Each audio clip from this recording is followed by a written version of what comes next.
Welcome again. Last lecture है ये हमारा लेज़र का। तो फिर से शुरुआत करते हैं। एटीन्यूएशन ये क्या होता है? ये लास्ट लेक्चर है जैसा कि मैंने पहले ही बताया।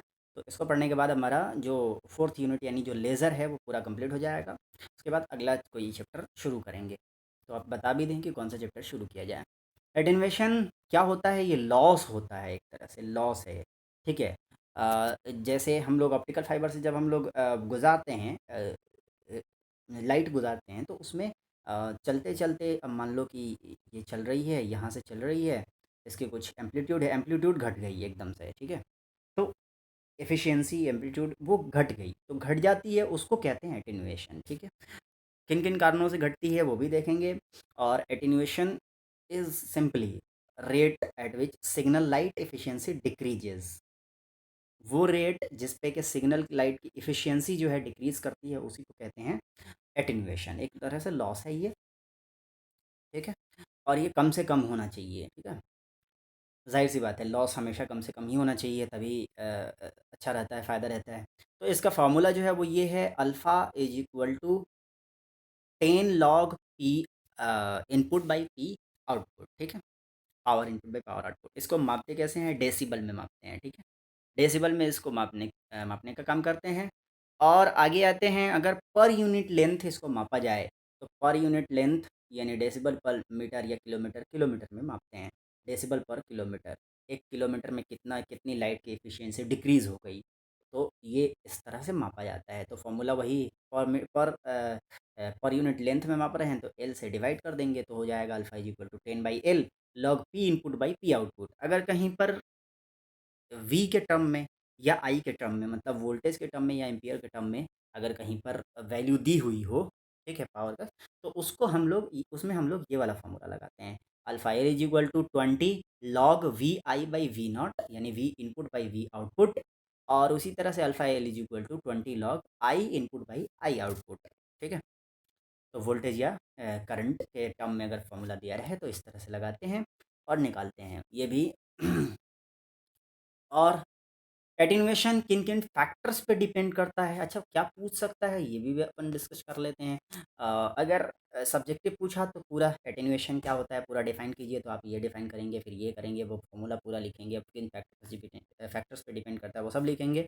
लेकिन अगर ऑब्जेक्टिव पूछा तो क्या पूछ सकता है? तो सीधा सीधी ये पूछ सकता है, व्हाट इज एटीन्यूएशन। 4 ऑप्शन होंगे, जिसमें ये एक ऑप्शन ये भी होगा, rate at which signal light efficiency decreases. Signal light efficiency decreases, वो रेट जिस पर के सिग्नल लाइट एफिशिएंसी डिक्रीज करता है। याद रहे, एक ऑप्शन इंक्रीज भी होगा, एक ऑप्शन डिक्रीज भी होगा, एक ऑप्शन हो सकता है कांस्टेंट भी हो, एक ऑप्शन हो सकता है डजंट चेंज भी हो। ठीक है। तो इस तरह से कुछ भी हो सकता है।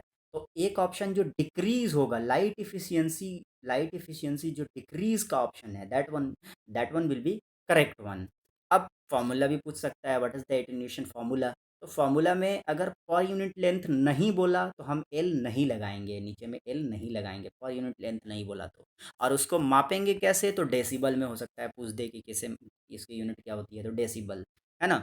उसके बाद अगर पर यूनिट लेंथ में पूछा फॉर्मूला तो ये है, हो सकता है पर यूनिट लेंथ में न्यूमेरिकल में पूछ दे, पी आउटपुट दे दे, पी इनपुट दे दे, और उसके बाद बोले एटीन्यूएशन निकालो पर यूनिट लेंथ में। अगर एक एक फाइबर है, एक ऑप्टिकल फाइबर है, उसकी लंबाई दी हुई है ना, और उसमें यहाँ से कुछ इनपुट किया गया पावर, वो वैल्यू दे दे, यहाँ से कुछ आउटपुट निकला पावर, वो भी वैल्यू दे दे, तो अब बताइए एटेन्यूएशन कितना होगा। तो एटेन्यूएशन निकल जाएगा। तो अगर पर यूनिट लेंथ पूछ रहा है तो डेसिबल पर किलोमीटर होएगा, है ना। और अगर पर यूनिट लेंथ नहीं पूछ रहा है तो सिर्फ डेसिबल होएगा। और अगर वोल्ट और या फिर एम्पियर में वोल्टेज या फिर करंट में दिया हुआ है, तो उसको उसमें वोल्ट में दिया हुआ है तो दिस वन फार्मूला, करंट में दिया हुआ है वोल्टेज में दिया है तो दिस वन, करंट में दिया है तो ये वाला फॉर्मूला लगाएंगे। ठीक है। और एटीन्यूएशन निकालेंगे। अब आता है क्वेश्चन कि एटीन्यूएशन किन किन फैक्टर्स पे डिपेंड करता है। तो मटेरियल के ऑब्जर्प्शन पे। ऑब्जर्प्शन क्या होता है वो हम लोगों ने लेज़र में पढ़ा था, कि एनर्जी गेन करना और ऊपर जाना एटम का, तो उसको ऑब्जर्प्शन कहते हैं। जाइए उस वीडियो को देखिए। ठीक है। ऑब्जर्प्शन, लीनियर स्कैटरिंग, स्कैटर हो जाना, बिखर जाना, linear scattering and non linear scattering, stimulated Raman scattering, fibre bending loss, bend करने पे जो लॉस होता है वो, डिस्पर्जन, इन सब चीज़ों पे ये डिपेंड करता है, ये सारे फैक्टर्स हैं जिन पर ये डिपेंड करता है, ठीक है।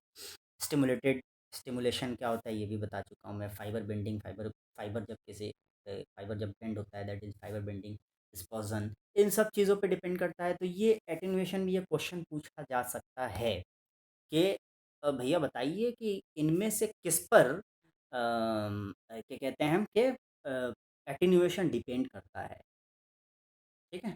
या जी में अगर ऑब्जेक्टिव पूछा तो पूछ सकता है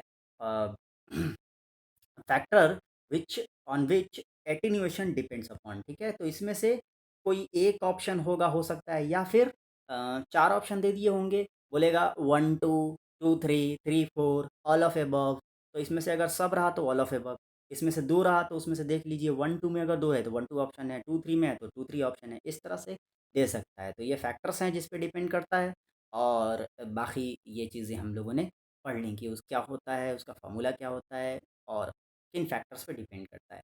बस इतना ही है। और इसके साथ-साथ हमारा जो लेक्चर था लेज़र, लेज़र यूनिट था, वो हो चुका है फिनिश। और जाते-जाते इसको सब्सक्राइब करना ना भूलिएगा। लाइक, कमेंट, सब्सक्राइब शेयर ज़रूर कीजिएगा। लाइक, कमेंट, शेयर, कमेंट ज़रूर चाहिए, हमें फीडबैक ज़रूर दीजिए ताकि हमें पता चले कि कौन सी चीज़ें समझ में आ रही हैं और कौन सी चीज़ें नहीं समझ में आ रही। नहीं समझ में आ रही है तो क्यों नहीं समझ में आ रही है? समझ में आ रही है तो बहुत अच्छी बात है, तो बताइए भी कि समझ में आ रही है। और बाकी अगला कौन सा यूनिट शुरू होना चाहिए वो भी बताएं। तब तक के लिए मिलते हैं अगले वीडियो में।